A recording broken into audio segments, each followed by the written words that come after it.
हमने अब तक इस वीडियो के 2 पार्ट्स पूरे कर लिए हैं। अब हम तीसरे पार्ट की शुरुआत कर रहे हैं, लेकिन इस पार्ट में हम दूसरे पार्ट की कहानी को आगे बढ़ाएंगे। आपका साथ और प्यार ही हमें आगे बढ़ने की ताकत देता है। तो चलिए शुरू करते हैं। हमारे वीडियो पसंद करें, हमारे चैनल को सब्सक्राइब करें और अपने दोस्तों के साथ शेयर जरूर करें। आपका समर्थन हमारे लिए बहुत मायने रखता है। धन्यवाद। मईरो इंसिडेंट एक तार, ह्यूग ने कहा, अचानक नर्सरी में आते हुए, और सिल्वी को उस हल्की झपकी से चौंका दिया जो वह उर्सुला को दूध पिलाते हुए ले रही थी। उसने जल्दी से खुद को ढक लिया और घबराकर पूछा, एक तार? क्या कोई मर गया? ह्यूग के चेहरे के भाव ने जैसे किसी आपदा की चेतावनी दी हो। वीसबार्डन से। आह, सिल्वी ने कहा, इजी ने बच्चा जन्म दिया है। काश वह कमीना शादीशुदा न होता। ह्यूग ने गुस्से से कहा, तो वह मेरी बहन को एक ईमानदार महिला बना सकता था। ईमानदार महिला? सिल्वी ने मन ही मन सोचा, क्या ऐसी कोई चीज होती भी है? क्या उसने ये जोर से कहा? और वैसे भी वह शादी के लिए बहुत छोटी है। ह्यूग ने भौहें तान ली, जिससे वह और भी आकर्षक लगने लगा। तुमसे केवल 2 साल छोटी है जब तुमने मुझसे शादी की थी, उसने कहा। फिर भी किसी तरह वह बहुत बड़ी लगती है। सिल्वी ने धीरे से कहा, सब ठीक है? बच्चा ठीक है? यह पता चला कि जब तक ह्यूग ने इजी को पकड़ा और उसे पेरिस से बोट ट्रेन पर खींचकर वापस लाया, तब तक वह पहले से ही गर्भवती थी।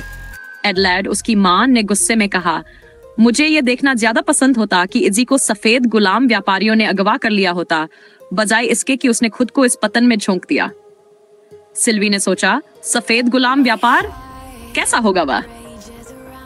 उसने खुद को एक रेगिस्तानी शेख द्वारा अरबी घोड़े पर ले जाते हुए कल्पना की। रेशम, घूंघट, कुशन, मिठाई, शरबत, क्या यह सच में ऐसा होता होगा?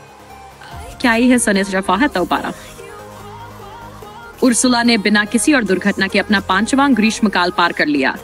उसकी मां ने राहत की सांस ली। शुक्र है, बच्चा, चाहे उसकी शुरुआत कितनी ही डरावनी क्यों न रही हो, अब तो स्थिर स्वभाव का लगता है।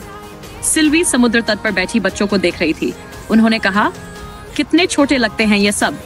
और एडवर्ड, सबसे छोटा, कितना प्यारा है ना? पासी विकर की टोकरी में वह चुपचाप सो रहा था। चलो लहरों के ऊपर से कूदते हैं, पामेला ने कहा। पामेला आदेशात्मक थी, लेकिन बहुत प्यारी। उर्सुला ने हमेशा की तरह उसकी बात मानी। यह पानी कितना ठंडा है, ओह कितना गुदगुदाने वाला, वे दोनों चिल्लाई। फिर अचानक एक विशाल लहर उभरी। इतनी बड़ी लहर? उर्सुला ने डरते हुए सोचा। लहर ने उन्हें अपनी चपेट में ले लिया। उर्सुला ने संघर्ष किया, कोई मुझे बचाएगा है ना? उसका दिल बेतहाशा धड़क रहा था, लेकिन कोई नहीं आया, बस पानी और पानी। मुझे सांस क्यों नहीं आ रही? वह तरफ उठी। अंधेरा छा गया।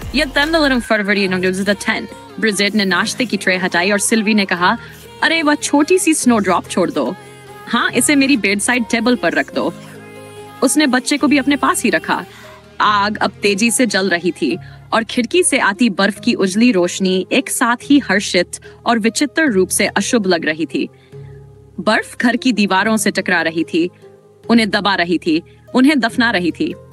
वे जैसे एक कोकून में थे। सिल्वी ने कल्पना की, ह्यूग बर्फ के बीच से सुरंग बनाते हुए नायक की तरह घर लौट रहा होगा। वह 3 दिनों से घर से बाहर था, अपनी बहन इजोबेल को ढूंढने गया था। कल, जो अब कितना पुराना लग रहा था, पेरिस से एक तार आया था। शिकार जमीन में जा छिपा है। स्टॉप, मैं पीछा कर रहा हूँ, स्टॉप। हालांकि ह्यूग वास्तव में शिकार करने वाला आदमी नहीं था। मुझे भी अपना एक तार भेजना चाहिए। क्या लिखूं? सिल्वी ने सोचा में, ह्यूग को पहेलियां पसंद। हम 4 थे, स्टॉप तुम गए, लेकिन हम अब भी 4 हैं, स्टॉप। सिल्वी की गिनती में ब्रिजेट और मिसेज ग्लोवर नहीं आती?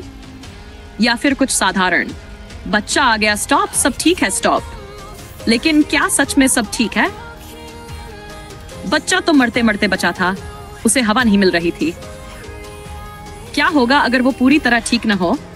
मौत से हमने इस रात लड़ाई तो जीत ली, लेकिन सिल्वी ने सोचा, कब लौटेगी मौत अपनी बदला लेने? थकी हुई सिल्वी आखिरकार सो गई और उसने सपना देखा कि वे किसी नए घर में जा चुकी है और अपने बच्चों को ढूंढ रही है। वह अपरिचित कमरों में भटक रही थी, उनके नाम चिल्ला रही थी, लेकिन उसे पता था कि वे हमेशा के लिए खो गए हैं और कभी नहीं मिलेंगे।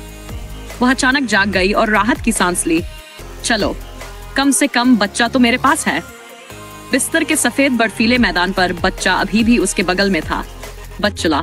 सिल्वी ने नाम पहले से सोच रखा था। अगर लड़का होता तो एडवर्ड। बच्चों के नाम रखना उसका काम था। ह्यूग को नामों से ज्यादा फर्क नहीं पड़ता था, हालांकि शायद उसकी भी सीमाएं थीं। सिल्वी हंसी या ग्विनिवियर? उर्सुला ने अपनी दूधिया आंखें खोली और उस थके हुए स्नोड्रॉप की ओर देखती हुई सी लगी। सिल्कोबाई ने गुनगुनाया, घर कितना शांत था, लेकिन यह शांति कितना धोखा दे सकती है। उसने सोचा, पल भर में सब कुछ खो सकता है। एक चूक, एक कदम का फिसलना। अंधेरे विचारों से बचना चाहिए हर हाल में। उसने उर्सुला से कहा। Mister Vinton. आर्चीबाल्ड ने रेत पर अपना कैनवास सेट किया और समुद्र का दृश्य बनाने की कोशिश करने लगे। वे नीले और हरे रंग के पानी भरे धब्बे बना रहे थे, प्रशियन और कोबाल्ट ब्लू, विरिडियन और तेरेवर्ट। उन्होंने आकाश में कुछ धुंधले से सीगल्स भी डाल दिए। आकाश और लहरें, दोनों में कोई फर्क ही नहीं लग रहा है। उन्होंने सोचा। उन्होंने कल्पना की कि इस तस्वीर को घर ले जाकर दिखाएंगे और कहेंगे, इम्प्रेशनिस्ट की शैली में आप जानते हैं। मिस्टर विंटन कुंवारे बर्मिंघम की एक पिन फैक्ट्री में वरिष्ठ क्लर्क थे, लेकिन दिल से वे एक रोमांटिक थे। हर रविवार वे साइकिलिंग क्लब के साथ बर्मिंघम की धुंध से जितना दूर जा सकते जाते। कुछ जीवन डालना चाहिए तस्वीर में, कुछ आंदोलन। सर ने यही कहा था ना।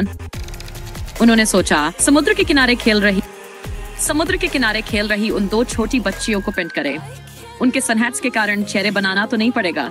चलो लहरों पर कूदते हैं, पामेला ने जोश से कहा। ओह, उर्सुला ने घबराते हुए पीछे हटने की कोशिश की। सिली मत बनो। पामेला ने उसका हाथ खींचा और उसे पानी में ले गई। उर्सुला का डर बढ़ता गया, लेकिन पामेला हंसते हुए और आगे बढ़ती गई। काश उसे कोई और बहाना दे पाती, कोई खजाना, एक पिल्ले वाला आदमी, लेकिन अब बहुत देर हो चुकी है। उर्सुला ने खुद को बेचैन करते हुए सोचा। एक बड़ी लहर उठी, उसके सिरों के ऊपर मडराई और जोर से गिर पड़ी, डूब गई। सिल्वी ने अपनी किताब से सिर उठाया और देखा, एक आदमी अजनबी उसकी बेटियों को दोनों हाथों में जैसे मुर्गियां या बत्तखें उठा रखी हों लेकर आ रहा था। थोड़ा दूर निकल गई थी, आदमी ने कहा, पर ये ठीक रहेंगी। वे अपने रक्षक मिस्टर विंटन को समुद्र के सामने वाले होटल में चाय और केक खिलाने ले गई। ये तो कम से कम करना बनता है, सिल्वी ने विनम्रता से कहा। आपके जूते खराब हो गए।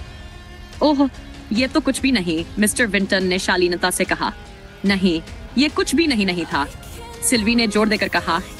वापस आकर अच्छा लग रहा है, ह्यूग ने स्टेशन पर मुस्कुराते हुए कहा। क्या आपको हमारा वापस आना अच्छा लग रहा है? सिल्वी ने थोड़ा चिढ़ते हुए पूछा। घर में तुम्हारे लिए एक सरप्राइज है, ह्यूग ने उत्साहित होकर कहा। सिल्वी को सरप्राइज पसंद नहीं थे, ये सब जानते थे। बताओ क्या है, उसने उत्सुकता दबाते हुए कहा। उन्होंने एक नया पिल्ला अनुमान लगाया, लेकिन ये तो सेलर में लगा एक पेटर इंजन निकला। लाइट हो, ह्यूग ने गर्व से घोषणा की, लेकिन इसमें समय लगेगा इससे सहज महसूस करने में। हर बार कोई स्विच दबाते समय वे फटने की उम्मीद करते। ये सिर्फ लाइट ही संभाल सकता है, ह्यूग ने सफाई दी। शुक्र है, सिल्वी ने राहत की सांस ली।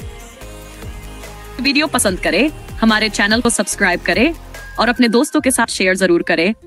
आपका समर्थन हमारे लिए बहुत मायने रखता है। धन्यवाद।